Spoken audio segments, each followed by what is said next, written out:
Knicks family, what's poppin'? It's your boy. Thank you for joining me for the shoot around, ladies and gentlemen. Got a little bit to talk about today. Not a whole lot, but a little bit to talk about. And we're going to begin with a reflection on last night's game. Of course, as you know, the New York Knicks, they won their fourth straight for the first time this season, ladies and gentlemen. That's a big feat. We talk about small goals. We always talk about small goals. We accomplished one. We had to rewind a little bit, right? We had to rewind and start off. Or let me just say rewind one more time. We had to rewind because we fell below 500. We had to say, okay, now one of our small goals is to get back to 500. And then we climbed back above 500. Took a 2-game. We're now 2 games above 500. And we accomplished the goal of getting our first 4-game win streak of the season. Now, we can look and say, okay, where do we go from here? What do we do now? Now the next one is let's get 3 games above 500 and our first 5-game win streak of the season, right? That's how we continue to grow and how the team can stay focused. So big shout out to the Knicks last night, and it was a good win. Very good win for the Knicks last night, and let me fix that on my screen there, ladies and gentlemen. I apologize for the mishap. Always something going on, some kind of mishap there. Okay, let's get back to business. There we go. Last night's game was meaningful, very meaningful. We're back in the 6th place in the Eastern Conference. The Miami Heat lost last night to the Denver Nuggets. They fall below us. Now, remember, we lose the season series to the Miami Heat. So if we're tied, they're going to win the tiebreaker. As it stands, we're a game above them or a half game above them in the standings. All right?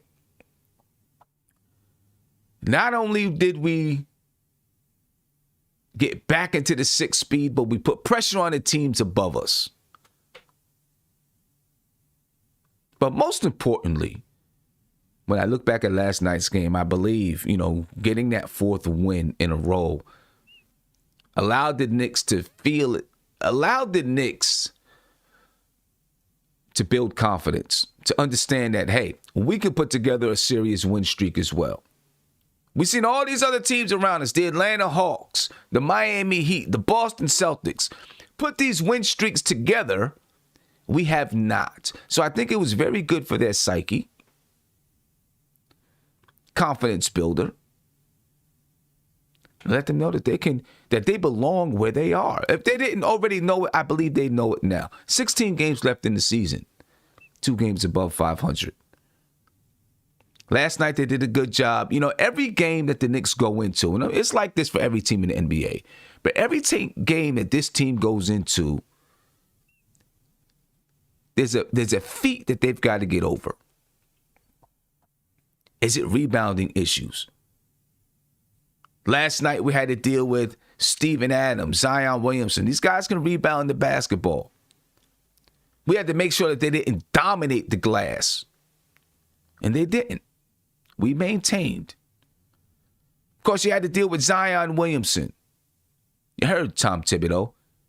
He's got the speed. He's got the power. We were able to deal with Zion. Right? We loaded up on Zion and made somebody else have to do the work. Made someone else have to score. Zion had his 25. That's okay. You let him get his average. That's what we'll let him get his average. They loaded up on him. Didn't let him go crazy, get above his average. He's been dropping like 35 points a game. That was good. Brandon Ingram, he scored 28 points or whatever it was. Didn't go crazy on us, though. Nobody else really did. Nobody else really hurt us that much. A few people hurt us in some ways, but no one really hurt us that much. All right, so we did a good job defensively, taking care of the ancillary players. We haven't always done that in the past.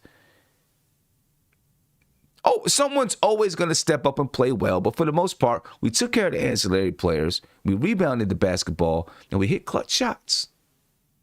Alec Burks. Now, it wasn't terribly close come down the stretch. It wasn't like it was a 1 point, 2 point game. But you know why it wasn't a 1 point or 2 point game? Because we hit timely shots throughout the fourth quarter. And there was a second there where I was a little bit nervous. Twice. I don't remember the time clock at the moment, but there was one point where the Knicks were up 11, and the ball was kicked out to Julius Randle. I believe Derrick Rose kicked it out to Julius Randle for a wide open three in the corner. And I thought, man, he hits this, we're up 14, this game is almost done. He missed it. I believe there's about 6 minutes left in the game. He missed it. And I immediately thought to myself, timely shots. Timely shots. We got to hit the shots to put the team away. And then another time where we're up 8. Reggie Bullock gets a wide open three, and he missed it. And I'm not mad at those guys. You're going to miss shots.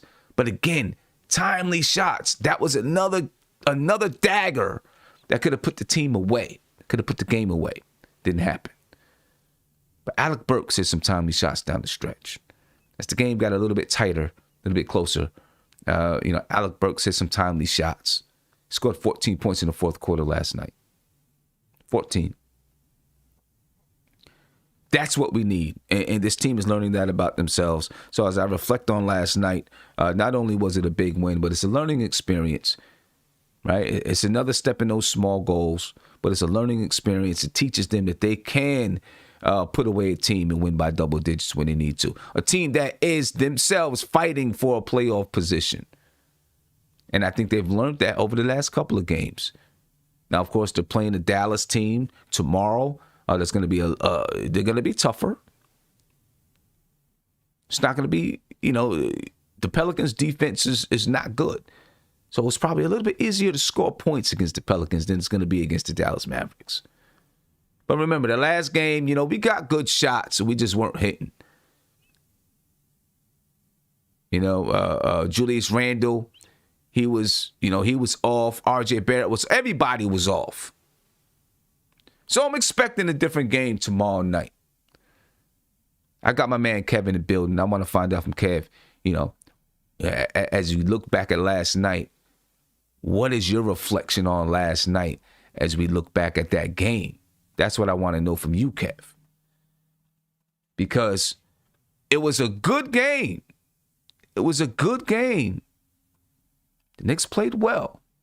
And I don't know why this thing keeps, every time I use this certain thing in OBS, for some reason, it wants to act funny and send like 5 different videos on the screen at some point. I don't know why it does it, but it does it. You know what I mean? And it gets on my nerves. I must have something. I must have something. I don't know what it is, Kev. I got too much stuff going on. Let's put it like that. I think I just got to reset this whole little OBS scene and put a new one in there so that it doesn't mess me up. I think that's what's going to have to happen. All right. But anyway, your reflection on last night. Just give me a quick reflection on last night. After, once you slept on it a little bit, you woke up this morning, the Knicks in the 6th seed, 2 games above 500. What was your reflection on it? Well, 2 things. Salute to the chat. My one reflection is that it was a really hard-fought game. It was solid on all fronts, from the defense, from the offense hitting those timely shots. And you're right, it would have been nice to see some daggers go in, or as they say, the nails in a coffin. Didn't happen, but still we did enough to get the win. I would have liked to have seen RJ do a little bit more, but I'm not going to. The day after is not one of the, those days, because again, we won the game. We're tied for sixth place now with Miami. That's what matters. These wins, and we just want to keep going up the ladder. You know, for one of the small goals is, trying to win the next game and just move, trying to move up in that playoff picture and everything. The ultimate is, right now is to get 4, because we're not going to catch 1, 2, and 3. So we want to get to 4. And 4 is going to be tough. Four is going to be tough because Atlanta's playing well. They're now 5 games above 500. 4 is going to be tough. But let me ask you this. Let's say we end up with the same record as Atlanta and we win the next game against Atlanta. Will we win the season series for that? I think we've already won the season series against Atlanta. Okay, so so with that being said, if we ended up with the same record, we would get the tiebreaker. We'd get the tiebreaker. If somehow we ended up with the same record, we would get the tiebreaker. Now, listen, I'm okay with the 5th seed. Yeah. The 6th or the 5th seed. I'm really good with the 5th seed. Okay. Really good with the 5th seed, because if we're in the 5th seed, then we play that 4th seed. You understand what I'm saying? And that's a much better. That's going to be a much better matchup than us playing either Milwaukee, Brooklyn, or Philadelphia. Right. Yeah. I agree with you. So yeah, between 4 and 5, that's a small small time. Yeah. But of course, that's us, me and you thinking that, and other Knicks fans saying that. The coaching staff is telling them, try to win every game. Well, of course. And just get better. Yeah. I mean, it just looked like from a team standpoint that everybody's on sync right now, and I think it would take a lot for us to lose a game, because everybody looks like they're on sync big time. Well, yeah, they are. Listen, I think they are in sync, not only as far as playing on the floor, but mentally. Yeah. Mentally. They're in sync. They're in sync mentally. Yeah. And I believe the games that we had against hey Andy, how you doing? The games we had against Memphis and whatever that second game was, I think that helped us out, because yes, that was a big game. Right, because it was a close game, and usually we were losing those close games. Now that we've won them, I think my belief is that they're showing how to win those those close games, who's hot, and where the ball's whose hands who has the ball in their hands towards the end of the game. Who do you want it in? You want it in Randall, you want it in RJ, and you want it in Burks. Yeah. And they're learning a lot about themselves during this time. So it's really good, man, what's happening with this team right now, because they're learning who they are. Randall's learning who he is. He's learning how to be a primetime player if he's going to get to that point. He's figuring it out and going through these types of games and this type of a playoff push allows him to learn in that manner. Same for RJ. Alec Burks, he's been around for a while, but he's never been a go-to guy in the fourth quarter, which he is becoming for the New York Knicks. Let's not forget that about Alec Burks. He's played on teams that's been to the playoffs, but there's always been the Steph Currys and Joel Embiids and Ben Simmons and Tobias Harris and those guys, those are the guys that are going to have the ball in their hands and be playing in the fourth quarter, where he may get some minutes here and there, right? On this team, this is one of his roles. We're going to talk about that in a little bit. Andy, what's popping, my brother? What up, guys? What up to you, Sim? What up to Kev? What up to the chat? I'm on. Sorry for being late. Just for notice, I didn't watch the whole game. I'm like 15 minutes out of knowing the result. But if you guys called me the win, I can handle it. You should have said this. Nah. It's on me, bro. It's on me. Uh-huh. Well, it sounds like you know the result. Sounds like you know the result already. I hope. I hope. We got a W. I just hope. I don't know if you want me. I don't know if you want me to tell you the answer to that or not. You can tell me. You can tell Yes, me. we got the W, man. We got the W. We got the W. We won by 10. We won by 10. We won by 10. Yeah. So we won 4 straight. Yeah, Four straight. We're on a 4-game win streak. And 2 games above 500. And listen, like we were just saying, man, Alec Burks is becoming a fourth quarter guy, a guy that we can rely on in that fourth quarter. And Tom Thibodeau is really trusting Alec Burks. I want you to take a look at some of these stats that I'm throwing up on the screen. I'll read it out so you guys can hear it. In the last 4 games, during this 4-game winning streak, Alec Burks is averaging 7.8 points per game in the fourth quarter. He's shooting 42% in the fourth quarter, 45% from 3, and 89% from the free throw line. All right, and his scoring during this stretch in the fourth quarter, that's good for 23rd in the NBA. All right, so this is what Alec Burks is doing right now for us in the fourth quarter, and it's almost like Tom Thibodeau has just found the right button to push for Alec Burks. You know, he may not play well throughout the game, but he'll come in the fourth quarter and he'll give you numbers, right? And he gives you and most of all, I don't want to say most of all. Because obviously, you know, he's scoring the ball, it's helping us win. But a big factor in him being able to score the basketball is obviously the ability for him to shoot the 3 and take the ball off the dribble. He doesn't shoot that well from, you know, his 2-point field goal percentage. It's not that, you know, I would like to see it better. But the fact that he can shoot the 3 opens the floor up for him so that he can get inside. And that is so effective and so needed for the Knicks in that fourth quarter. And that's what he's able to do. And what it also does, though, is it gives someone else who can have the ball in their hands besides Randle. And I think eventually this is going to help Julius Randle earlier in the season, or as we got kind of midway through the season, it was like Julius Randle had to be the guy that was taking all the shots in the fourth quarter. We went through right when we had all these close games that we lost.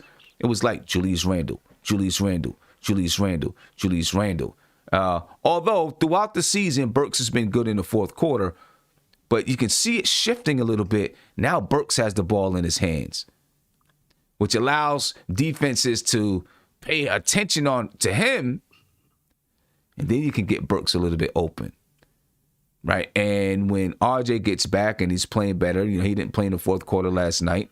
When he gets back playing well, now you got another guy that could be a threat out there, you know, that can draw the defense's attention.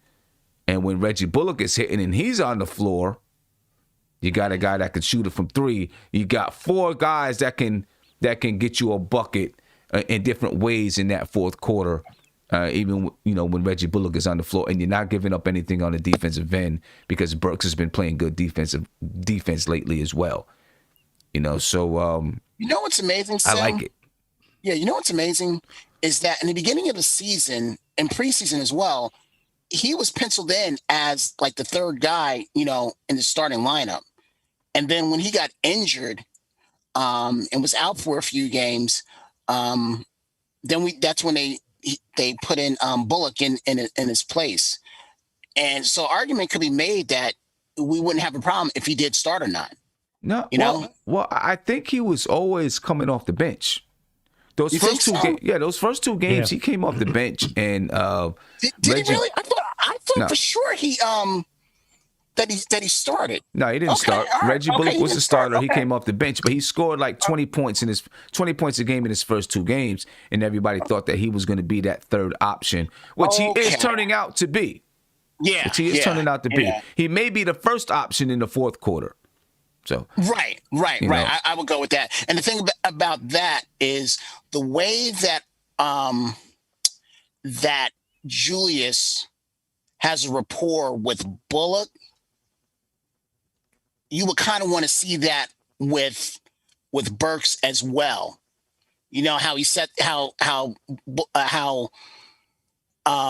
Randall is always setting up Bullock, you know, on the screens and you know everything like that, and you know, and looking for him as well. So I'm hoping that they could do that with Burks on the floor in the fourth quarter, that they could do the same thing instead of, because a lot of times when you see Burke with the ball coming down, he's either going to shoot or pass it to a couple of people, then but somehow it'll reverse back to Burks as well, and Burks will take the shot, whether it's inside or out. yeah. You know what I mean? Yeah. Andy? Yeah, on the whole Burks thing, we knew that Alec Burks can create for himself. So him being in the fourth quarter with Randall, with an RJ, is like having all your best guns out there. That makes the defense, not available to double, for example, a guy like Julius, because you have the rest of the threats out there. And Kev, to your point, that you would want to see Burks playing with Julius, more of a two-man game like he plays with Reggie. Right. Well, Reggie can't create for himself. He's one of those guys that you got to pass him the ball, get him space, basically, and he can get off curls and take shots. But he's more of a guy that has to have the shots created for him. So I think it would be basically a waste of, playing that two-man game between Burks and Julius, unless it's like, the last minute of the game and you just move the rest of the three guys on the other side of the court and you try to get the last bucket between those two guys. Okay. So, I guess from what I'm seeing, I guess from what I'm seeing is you see Julius passing a lot to RJ, passing a lot to Bullock. I don't really see him passing that much to a Burks. But then again, like I'm saying, that sometimes they're not on the floor at the same time as well. So if they're going to go with, it's just, I guess what I'm getting at, it's just another opportunity for Julius, because not only do you have two now in RJ and Bullock, you now have three in Burks as well. So bottom line, out of that starting five, I'll call it the ending five. The ending five, you have four guys that can legitimately score the basketball and create their own, their own shots as well. Well, the thing is, Julius Randle doesn't really have to pass the ball to Burks. Obviously, if they run some things together, then he'll find Burks, and every once in a while you see a little, maybe a little pick and pop or a handoff to Burks, or Julius Randle will set the screen to Burks at the top of the key, and a lot of times Burks will end up pulling the three instead of going to the basket or anything like that. But the bottom line is that Burks is another guy that can handle the basketball and create his own shot. And it works for this team because the Knicks are not, and we might as well get used to it, the Knicks are not a ball movement team, okay? No, not this team right here, right? And they rely on somewhat of an ISO-heavy game. Sometimes there's ball movement, sometimes they're not, right? But it's somewhat of an ISO-heavy game, where we're asking Julius Randle or even sometimes RJ to collapse the defense so that they can kick it out to shooters, right? That's basically what what the offense is. There's not a lot to it. It's basically that. And so with Burks being a guy that can create and score, it works for him. It works for him. Yes, and for Julius and for a couple of these guys, to pass the ball, they need to jump in there, and then they can't fall down with the ball, right? So they have to pass it up. Yeah, that was one of the things. That was one of the things with Burks in the beginning of the season. I was like, man, this guy loves to fall down. You know what I'm saying? Yeah. He kind of has like one of his legs, maybe his right leg, his foot is like maybe a little pigeon-toed or something like that. You know what I mean? If you look at it, You know, it's kind of like that. I don't know if that throws him off balance when he's, you know, dribbling around, you know, trying to make a move to the basket or what. But sometimes, you know, you can see it. If you pay attention, you can see it just a little bit. You know what I mean? Let me get to a phone call. Caller, you live. What's popping? What's good, Sam? What's good, Kev? What's Chilling, good, Andy? man. What's going on with you? What up? Not much. Just, you know, having a blessed day. Hope you guys are too. Amen. Oh, You feeling know, good, man. Just want to talk about the game last night.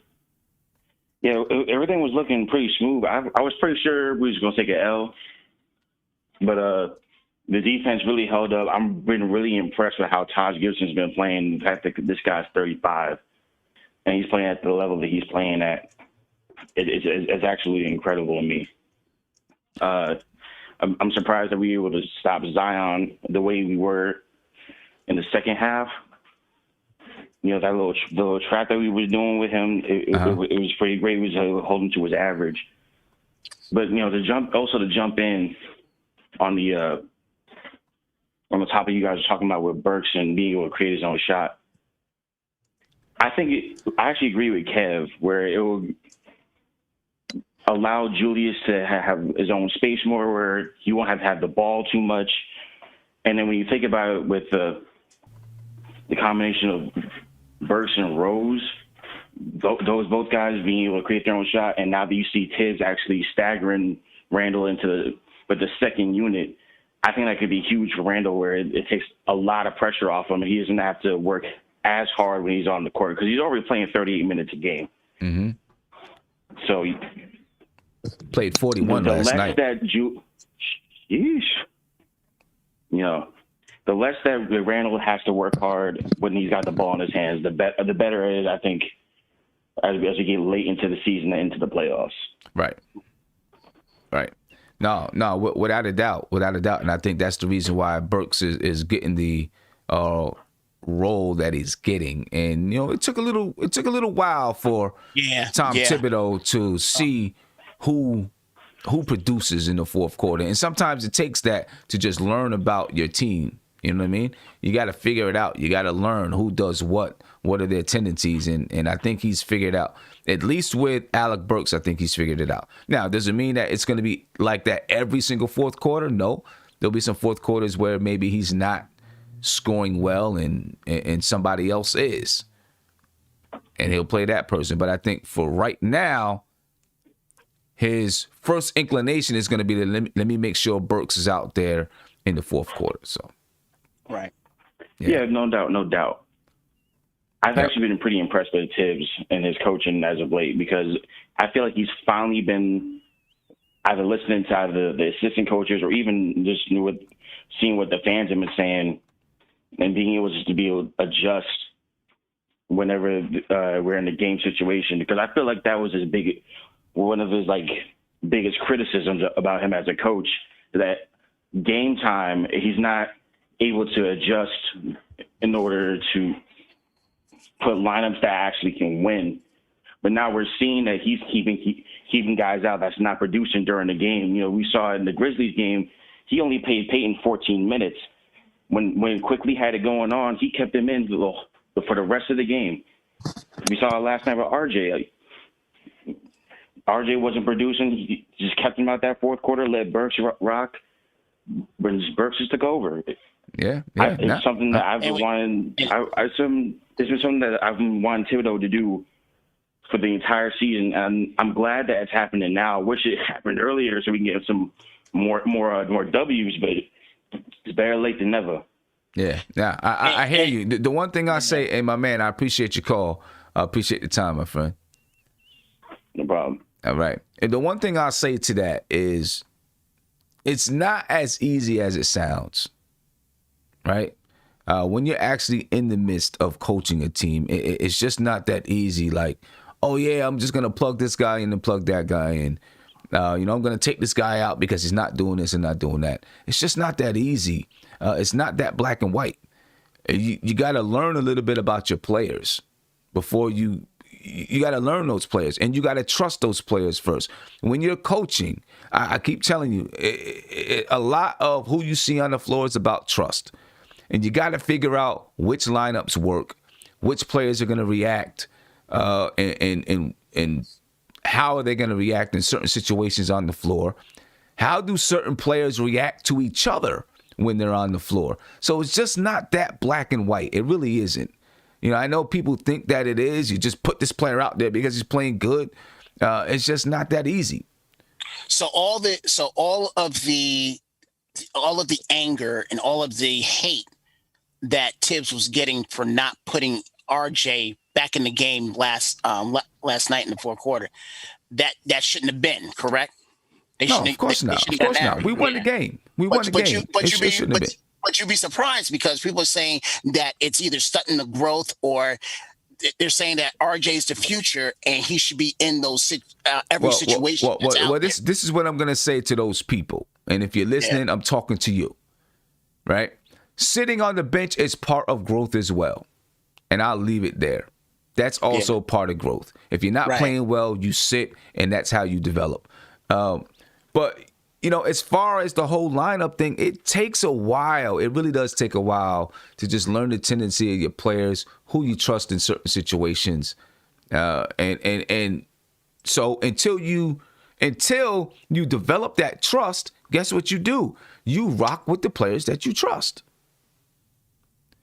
And in tough situations, you rock with the guys that you trust, and until you start to trust more people. And then once I trust this guy, I trust that guy. I know I can put this guy here and that guy there, you know, and then that's how it builds. Andy, let me ask you this. The way that it's working now, you know, with Alec Burks, you know, helping out in closing situations with Randall, and I'm assuming RJ is going to be back in there. He's going to be back in there, but no real point guard on the floor, right? Alec Burks is kind of being that guy. How do you think that works in the playoffs? Well, I think it can work because, you know, first of all, we are playing a really slow-paced game. So you don't have to have the best ball handler out there. We're just going to move really slowly to the offense like we do basically through the whole season. So I think, you know, the ball handling and our playing style on offense doesn't require a guy that has to have the ball on a string, you know, and stuff like that. I think as far as Burks's, you know, skill set of dribbling up the court and stuff like that, I think we're going to be fine with that. Would I be more comfortable with, for example, Rose having the ball in his hands, or even Alfred? Maybe, but, you know, it's not going to be like it's going to lose us games, or, you know, he can't dribble up, you know, the court and without people getting stressed out. I think he's capable of doing that. And like I said, if it's going to be a slow-paced game, nobody's going to be, you know, pressuring him. I think we can, you know, handle it. And if not, always Julius can, you know, come back to the backcourt and just bring up the ball, because I don't think power forwards are going to be pressing him full court even in the playoffs.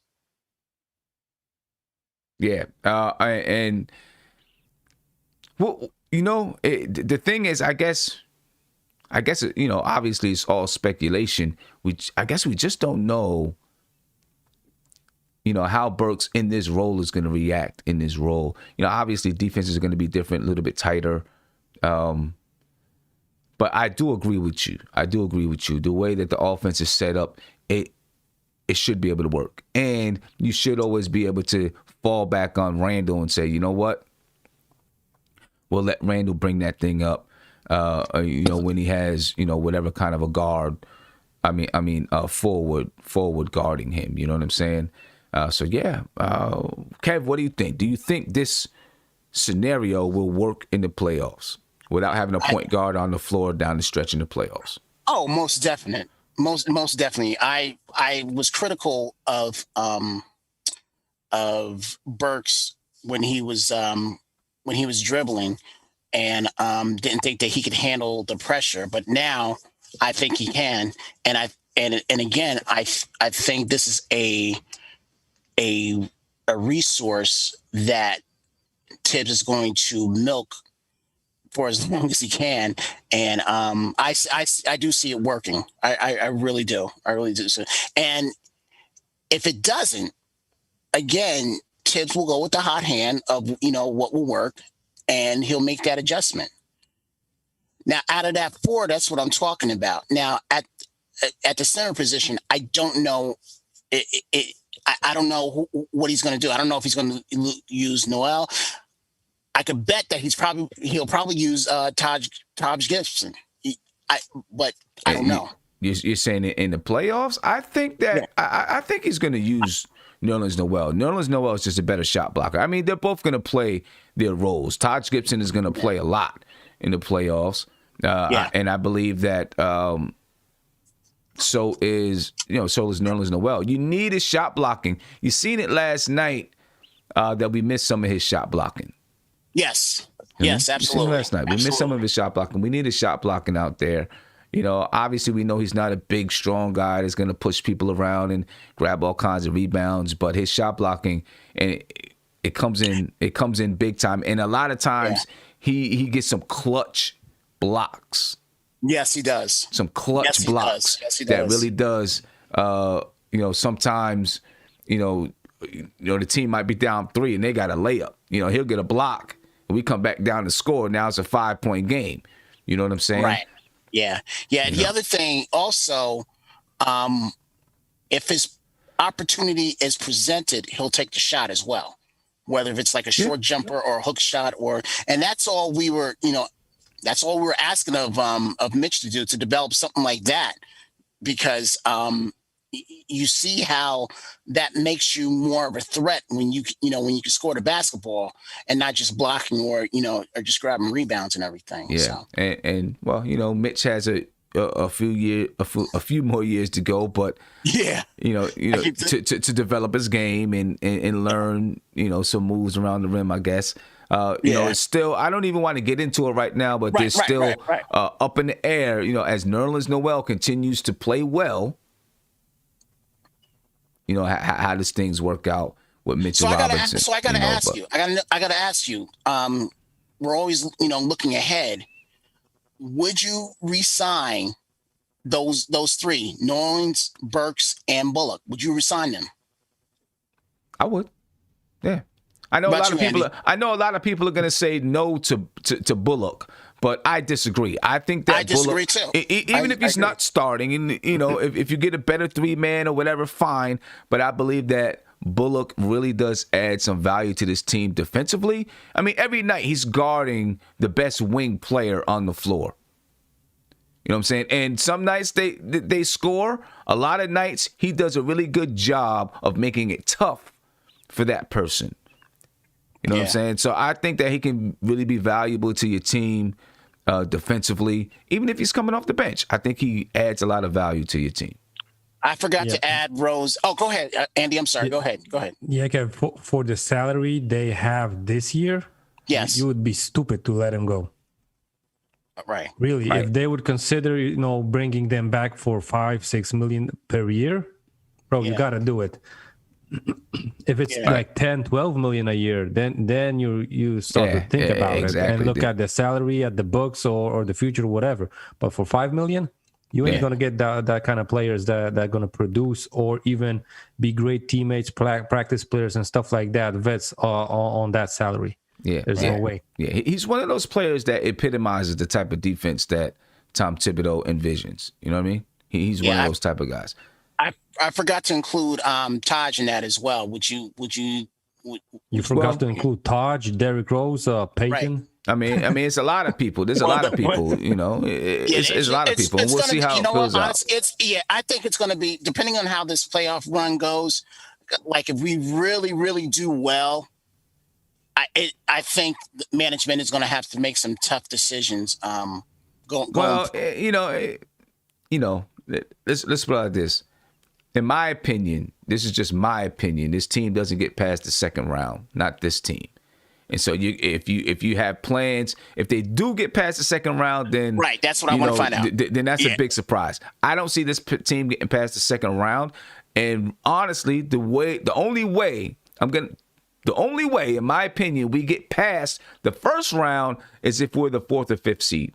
In my opinion, that's the only way we get past the first round. I can agree with that. Got to be that 4th or 5th seed. If we're the 4th or 5th seed, I could see us getting past the first round.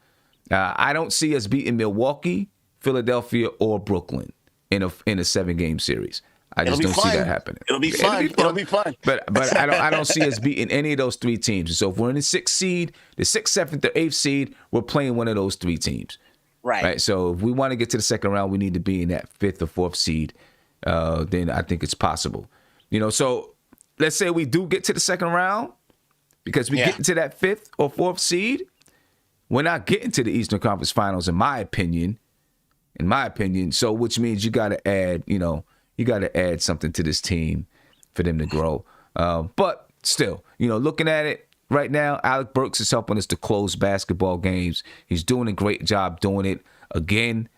At the moment, I'm sorry, not at the moment, but during his 4-game winning streak, he's been averaging 7.8 points per game in the fourth quarter, shooting 42%, shooting 45% from 3, shooting 89% from the free throw line.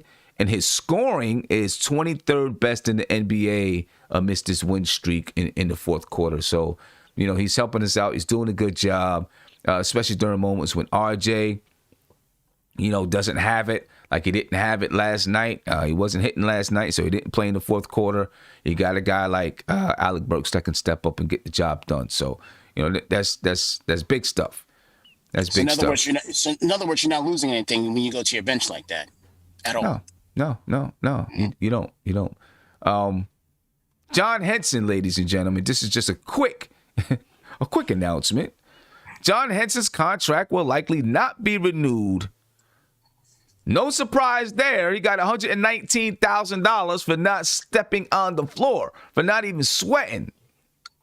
I wouldn't renew his contract. I mean, you just gave this guy $119,000 for free. It's like he just hit the lotto. No, Sim, it's even not for free, bro.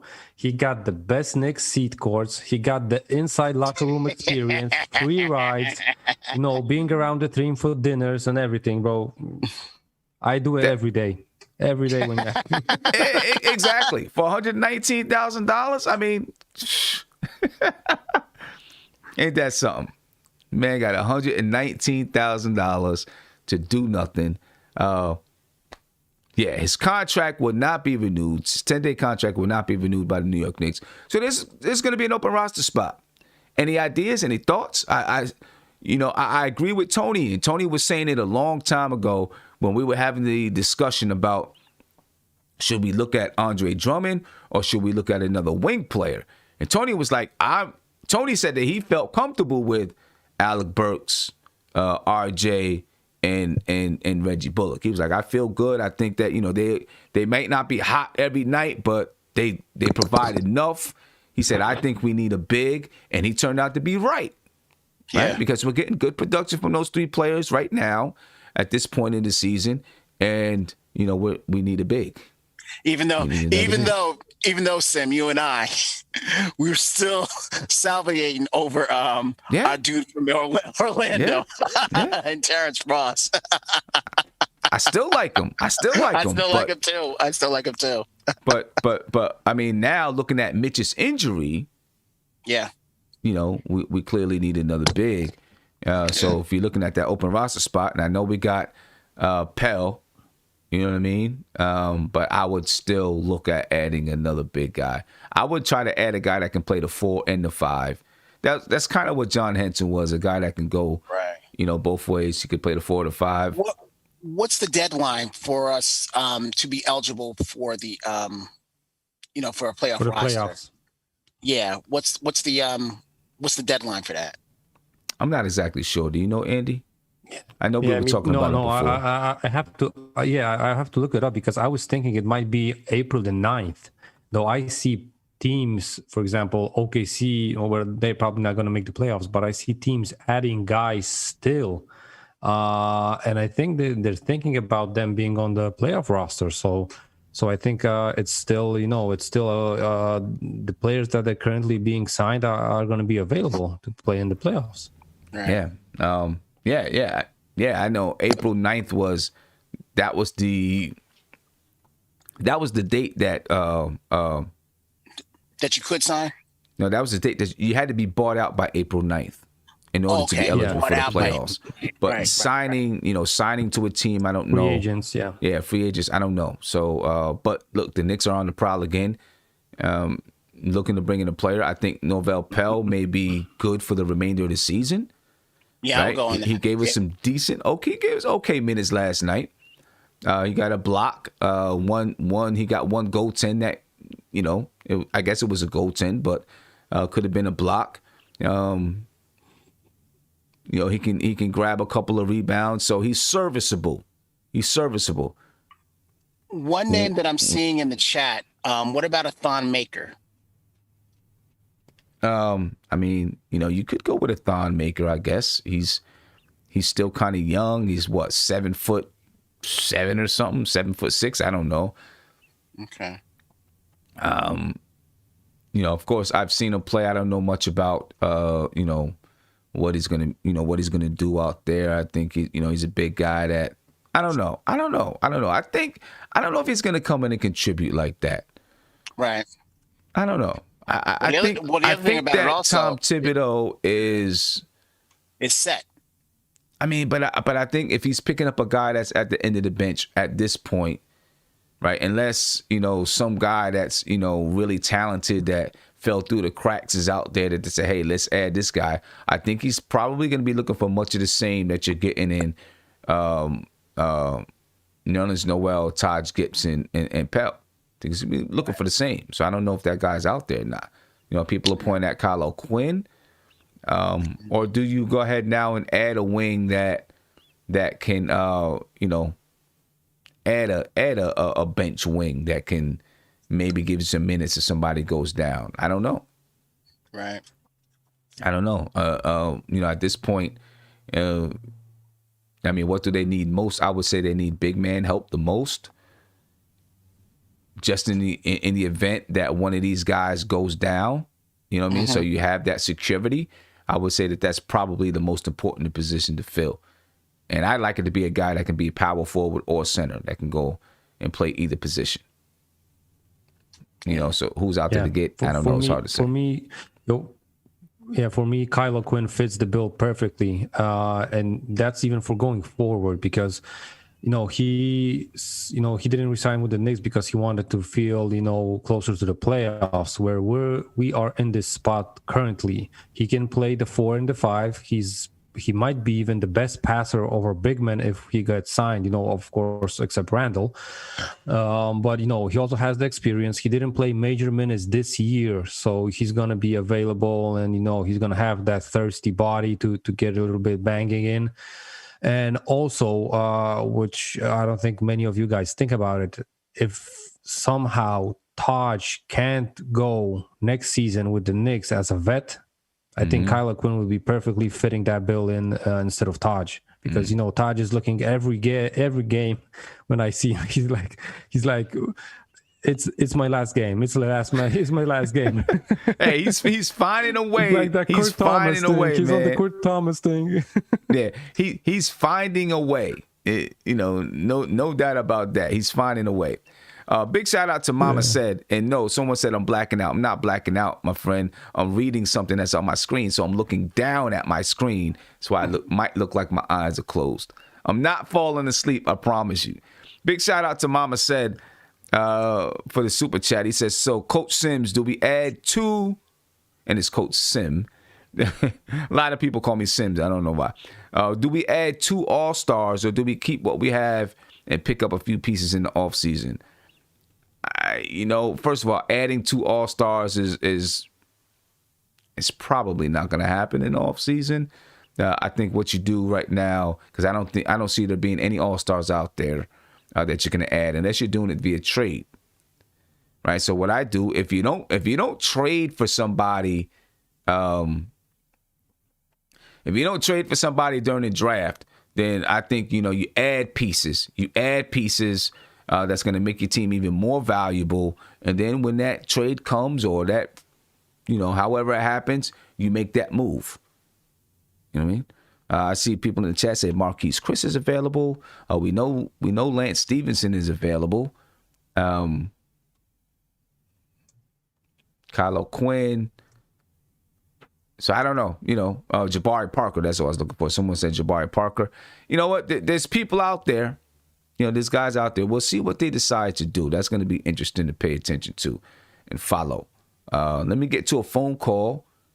And then a team that might be competing with us for available free agents is Brooklyn, and it's because of Lamarcus Aldridge. So we're going to come back after this phone call and talk about that.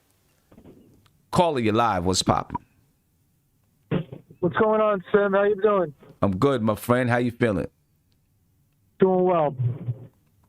Baby steps, like you said, right? They got the That's first right. 4-game winning streak. And now, if they win on Friday, they'll be 3 games above 500 for the first time. Yeah. And that's how you do it. You stay focused on those little steps until you get to where you're going. Yep. And then they got a 6-game homestand coming up. Yeah. Where if they could go 4-2, they'll be heading into that 6-game road trip. They'll be 34-29, 5 games above 500. And that's a nice little cushion, especially that first game on the road trip is against Houston too. So they have a chance to be like 35-29 here, put some separation between that 500 mark before they finish out the season. Yeah, and that'd be a nice goal. That's a nice goal to get to. Say, hey, let's get 5 games above 500 before we go on this road trip. That's a nice goal to get to. It is. And nice goal to get to. When Burks plays well like this, it just shows you what this team could be if they went out and got a consistent player that could keep doing this. I like Alec Burks, but don't get me wrong, but at some point they're going to go get that next star wingman. Right. And, he'll probably be even better than this. You know what I mean? So they're right there. And I got to tell you, I got to take exception what you said about getting out of the first round. It's only if they're the fourth or fifth seed. Mm-hmm. I'm feeling confident against any team. All right, I really am. I give them a fighting chance against any team in the conference. Okay. So you think they can beat Brooklyn, Milwaukee, or Philadelphia in a 7-game series? I mean, I think, first of all, the one that I think that they have the least best chance with, Brooklyn, that's the one I want the most, I'm relishing that one the most. Oh, even though they probably have the but I think they probably have a 25% chance, 20% chance to beat the Sixers in a playoff series. It's not great, but I mean, every game this year they've been competitive. So you take that to a playoff series, the ball could bounce a certain way. A couple of games, all of a sudden you get the first game, the second game, you have momentum in the series, and anything could happen. But look, I agree, those teams are the overwhelming favorites, but I think this Knicks team is in some ways better than their record. Okay. All right. Hey, we'll see what happens, man. We'll see what happens. We get there, and like they always say, you get into the playoffs, anything can happen. Yeah. Anything can happen. They're going to battle. So, hey, my man, I appreciate your call. Appreciate the time. Absolutely. Take care. Take care. I do That want was a good call. That was a good call. Yeah. Really I do want to send a shout out to Ron Cohen. He said we need 7 more wins to secure 500. That's another small goal you can set for yourself. You know what I'm saying? Without just looking at the playoffs. Okay, well, within 7 games, let's get to 500. Let's secure that 500. I'm gonna tell you what. You secure 500, you're gonna be in the playoffs in this Eastern Conference. Secure 500. But like I said, ladies and gentlemen, the Knicks are not going to renew John Hens' contract. There will be an open roster spot. And guess what? They're going to have competition right in their own city for a big man, if that's what they're looking to get. And here's why. Lamarcus Aldridge, ladies and gentlemen. Oh, yeah. Yeah. Lamarcus Aldridge is he's retiring. Lamarcus Aldridge is going to retire. And, it's sad to hear, man, but you got to take care of yourself first. that's first and foremost. You got to make sure that you're healthy. Your life and your family are way more important than basketball. And here's the reason why Lamarcus Aldridge is retiring. He sent this letter to fans today. He said, "Today, I write this letter with a heavy heart. My last game, I played while dealing with an irregular heartbeat. Later on that night, my rhythm got even worse, which really worried me even more. The next morning, I told the team what was going on, and they were great getting me to the hospital and getting me checked out. Though I'm better now, what I felt with my heart that night was still one of the scariest experiences, or one of the scariest things I've experienced. With that being said, I've made the difficult decision to retire from the NBA. For 15 years, I've put basketball first. And now it's time to put my health and my family first.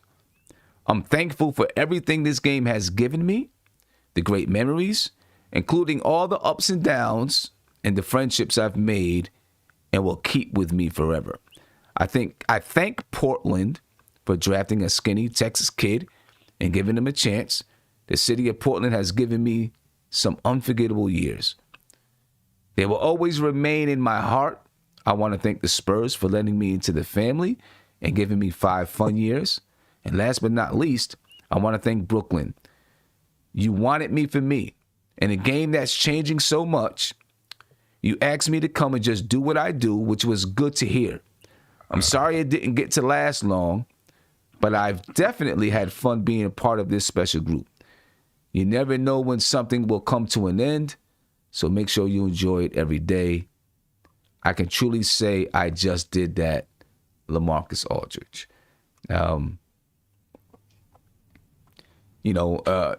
Listen, you got to understand it. You just got to understand it. And I'm going to say this, and I didn't say this, I didn't tell anyone besides people who were in my panel chat. For the last month and a half, throughout just about all of March, I had COVID. Throughout the month of March, I had COVID, right? And while, I felt worse, there were just a lot of symptoms that were different for me. I lost my sense of smell. I lost my sense of taste. I would have shortness of breath. I would have pains in my chest. My chest would feel like it was, something heavy sitting on my chest at times, right? And so, there were, I don't know if it was noticeable to you all at all, but I wasn't doing the shoot around during that time, right? Because I needed to save as much breath as possible. And I'm still dealing with the effects of COVID, right? Many times when, you hear me kind of take a breath in the midst of me talking is because I have shortness of breath.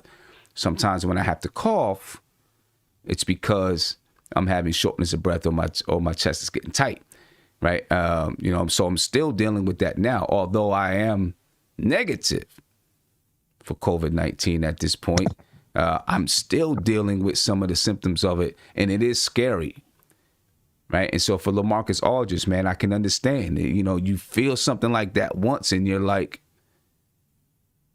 I don't want to take the chance, because we've seen players die, right, because of an enlarged heart, and which begins with an irregular heartbeat.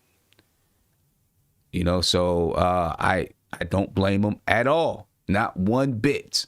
Not one bit.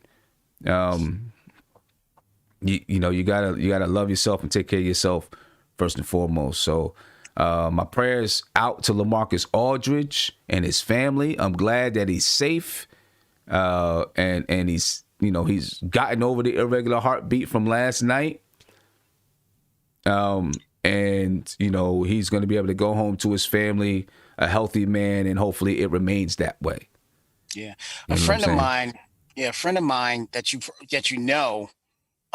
the Miami days, Eric Murdoch. He had the same thing early in his career, because he played for Providence with my cousin, And that was some scary stuff that he had to go through. Luckily, he had it managed, but and played enough in the NBA and everything. But yeah, that's a scary thing, and my prayers go out to him. Also, I think Hakeem Olajuwon had the same thing as well. So a lot of players in the NBA have dealt with it. And I'm pretty sure for each player, the doctor gives some kind of a recommendation. If you're younger, they may say, "Hey, you're going to be okay," But I'm assuming it probably depends on the severity and those type of things. Have you felt it before? How bad did you feel it? Those type of things. As you get older, you don't recover as quick. And your body has, your immune system is different. Not that this has to deal with your immune system, but your body is different as you get a little bit older. So, it's smart for him to say, "I'll hang it up." And who's the guy that's on the Nets right now, the journeyman? I think he had heart problems too, but luckily he's he's healthy and everything. He's on the Nets right now. He's in their starting five. Is it Green? Sorry,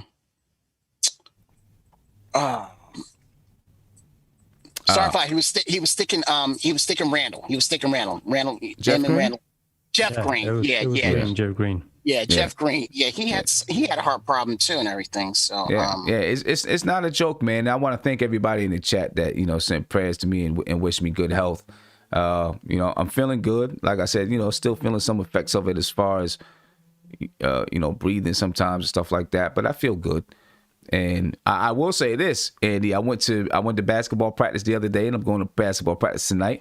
I was a little nervous to run. You know what I'm saying? Because I'm like, I don't know what's gonna happen. I'm a little bit nervous to run, because I can feel it still.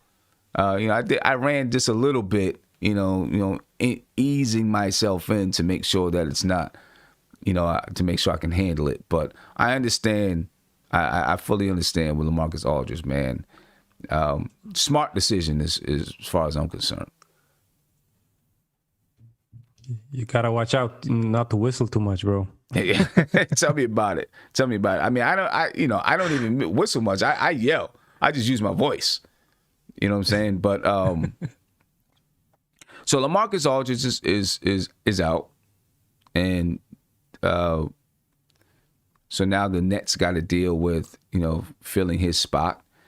So they'll be in competition with us, for a big man right now. I just hope Lamarcus Aldridge is going to be okay. I don't know how much more I can say, but I just hope he's going to be okay. Have you ever dealt with anything like that, Andy? Nope.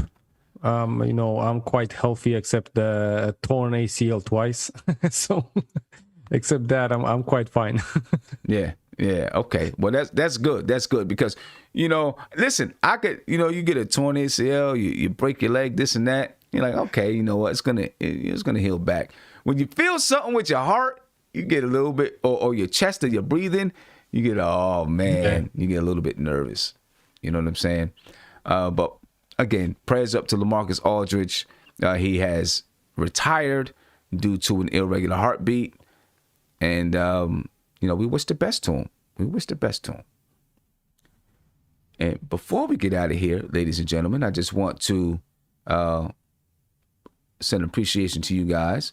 Remind you that tonight, I think it's tonight at 7 o'clock, Big Bubba's going to have a 3BL show, right? So make sure you check that out. I think at 7 o'clock. So make sure you check that out. All right. And tomorrow, see, there you go. Tomorrow at 5 p.m., we're going to have our first Queens Court. There we go. Our first Queens Court show. See, I lost my train of thought. We're going to have our first Queens Court show tomorrow at 5 p.m. So make sure you should have received the notification. If not, you can go to my videos and you'll see live the Queens Court. Go ahead and, set your reminder for tomorrow at 5 p.m., ladies and gentlemen. All right, that's going to be pretty dope. And if you haven't subscribed to the channel, please subscribe to the channel, ring that notification bell, smash that like button right now. All right, before we get out of here, the last thing I want to do is just take a look at the Eastern Conference playoff race. And as you can see, ladies and gentlemen, we have moved into that 6th spot. And if the playoffs were to end today, we would play Milwaukee in the first round. That's if they ended today. We played Milwaukee in the first round. We beat Milwaukee once this year. And we're going to get a chance to play them again to really see how we fare against them when everything is... Actually, no, we won't. No, we won't.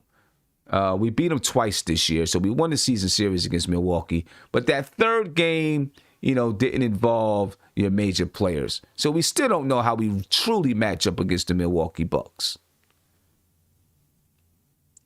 You see, we're a half game behind the Boston Celtics.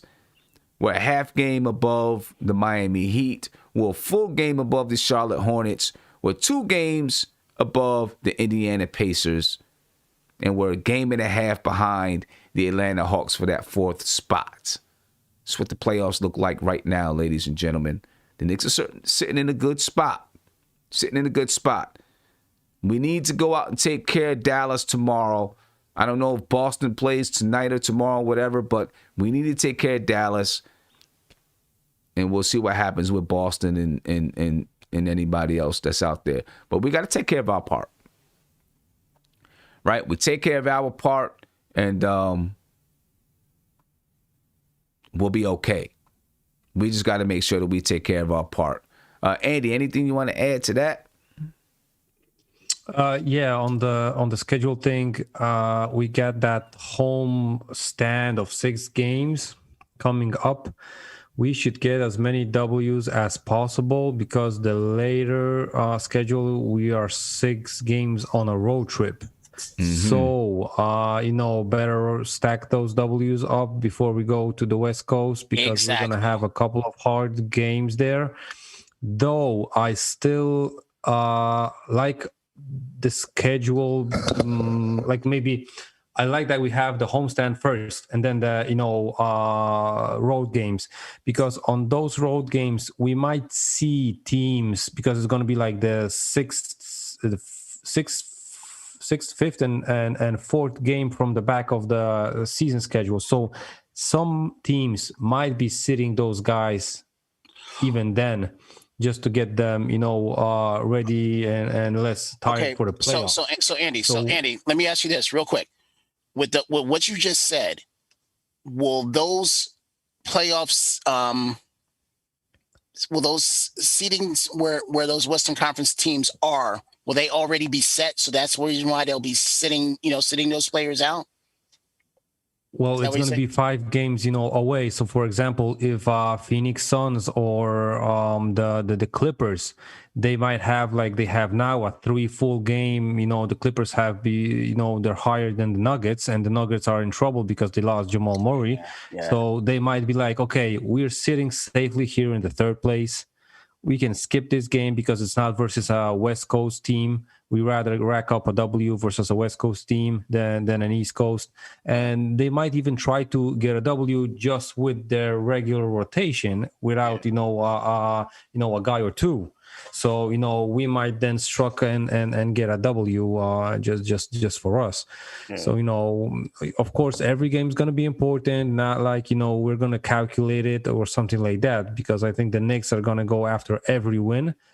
But, some of those West Coast teams might be thinking, okay, let's rest for this game and stuff like that. So that might happen. I'm not thinking it's going to happen for like 3 or 4 games in a row. Yeah. But one of those games on the West Coast might be, an easier game just because, a couple of players going to be out. The one team on the West Coast that I do kind of fear playing against is the Phoenix Suns. That's it. And we play him twice, I think. Play him twice. At home and then away. So, that's the only one that I'm really fearing, because Bullock is going to have his hands full, and Peyton / Rose is going to have their hands filled with Chris Paul. And Chris Paul is like a coach out there, coach / player out there. Doesn't get next to LeBron, it doesn't get any better, than that guy. So yeah, Leadership, right? Yeah, leadership. So that's, I mean, during this homestand, I believe they come to us first, right? Yeah. Not first, but we played them in its homestand, and then we got to, go out there. Yeah, and then run away. Yeah. Yeah. Right. So that's Like I why. said, the Denver Nuggets, lost Jamal Murray to the ACL, so that's going to be one major player, to have an easier game on us. So Yeah. So, all right, ladies and gentlemen, I appreciate you. Tomorrow we will be, of course, we'll be doing a few things tomorrow. I'll be doing a game preview, and then I'll be working with Steph behind the scenes. We'll be doing some work behind the scenes as she does. Very excited for that. As she does her show, and then of course we'll watch the game, and then after the game we'll have the post game. So it's going to be a busy day tomorrow. Busy day tomorrow, right? Ladies and gentlemen, I appreciate your time. We're going to head out, be peaceful, take care of yourself, all right? And go Knicks, ladies and gentlemen. Spread love. Out of here.